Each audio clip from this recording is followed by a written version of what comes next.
जळगावच्या मुक्ताईनगरमधील कोथळी गावात संत मुक्ताबाईची यात्रा भरलेली होती आणि या यात्रेमध्ये केंद्रीय राज्यमंत्री रक्षा खडसे यांच्या मुलीची काही गावगुंडांनी छेड काढल्याची धक्कादायक घटना याच आठवड्यात घडली।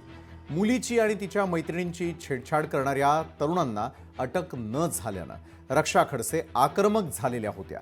छेड काढणारे आरोपी हे मोकाट असल्यानं रक्षा खडसेंनी पोलीस ठाण्यात धाव घेतली आणि या संदर्भात पोलीस प्रशासनाला जाब विचारला।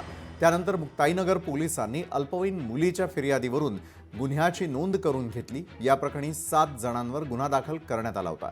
त्यापैकी काही जणांच्या पोलिसांनी मुसक्या आवळल्या होत्या, तर एक अल्पवयीन आरोपीलाही ताब्यात घेण्यात आलं होतं।